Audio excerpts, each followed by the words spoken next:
Bom, a gente está recebendo aqui nossos convidados, para quem ligou a rádio agora ou para quem acessou agora na internet, a gente está recebendo o Dr. Rodrigo Foch, que é diretor do Centro Paulista de Genética e Genômica Clínica, a presidente do Instituto Vidas Raras, Amira Awada, e a médica dermatologista e expert no assunto fibrodisplasia ossificante progressiva, ou FOP, que é mais fácil, achei que eu ia até errar o nome da doença. Mas eu queria ouvir do doutor Rodrigo, que a doutora Patrícia falava que ontem foi descoberto a origem, né, digamos assim, né, da doença. De que forma que isso pode auxiliar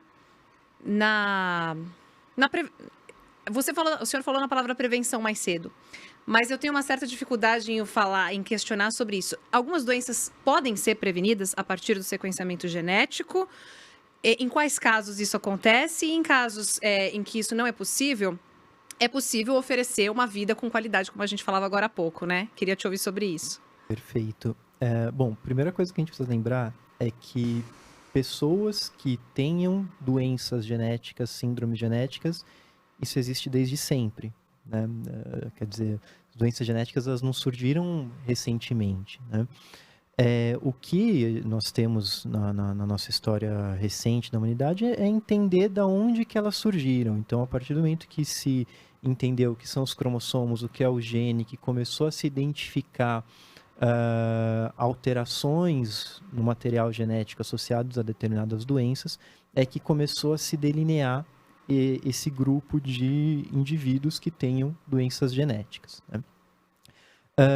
E esse é um trabalho contínuo, porque hoje, das 8.000 doenças raras que existem, parte delas ainda não tem uma base genética conhecida.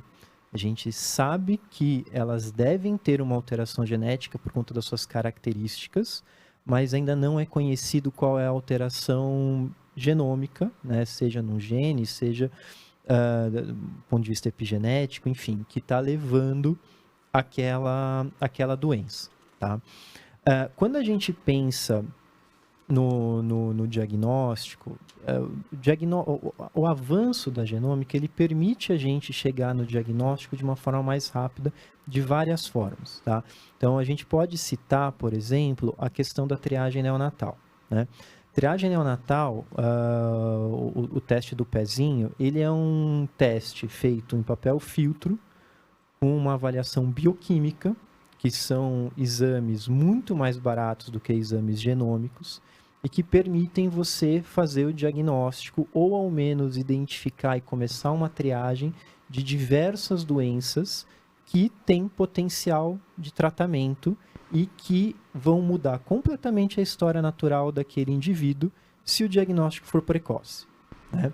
A Amira citou alguns erros no nosso metabolismo que a gente sabe que o diagnóstico e adaptar a dieta daquele paciente vai evitar que aquele paciente evolua, por exemplo, com uma deficiência intelectual, né? E é algo extremamente simples de ser realizado desde que se tenha acesso àquilo.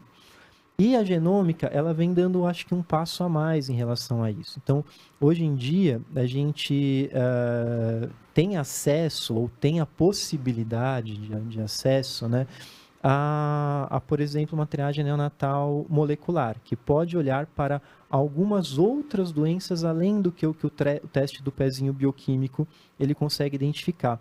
E que traz uma segurança também em relação ao diagnóstico. Então, acho que esse é um ponto para responder metade da pergunta. Quando a gente fala de prevenção, que eu acho que é uma coisa importante da gente entender, a gente pensa muito no aconselhamento genético como uma metodologia de prevenção primária, tá? Ou seja, a partir do momento que eu sei que aquela família tem um risco de 25% de recorrência de uma determinada doença, né, eu vou fazer a orientação para essa família. Por princípio, no aconselhamento genético, não é de decisão do médico e de ninguém, além da própria família, sobre ter uma nova gestação ou não. Só a família sabe o que ela passou em relação àquela gestação para tomar essa decisão. Mas a decisão precisa ser com conhecimento, né? E o aconselhamento genético vem para trazer esse conhecimento para a família. Tá? E, de certa forma, o aconselhamento trabalha na prevenção primária, porque, a partir do momento que uma família entende que o risco é um risco alto para eles, eles podem decidir não seguir com uma nova gestação, por exemplo. Mas aqui eu acho que vale a pena fazer um parênteses.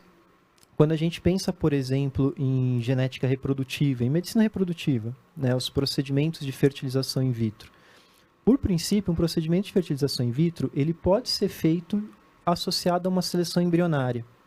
Então, a partir do momento que a gente sabe que existe um risco de recorrência de uma doença genética naquela família, aquela família tendo acesso a uma fertilização in vitro com seleção embrionária, eles podem ter um filho sem ter aquela doença genética, né? E isso também é uma opção.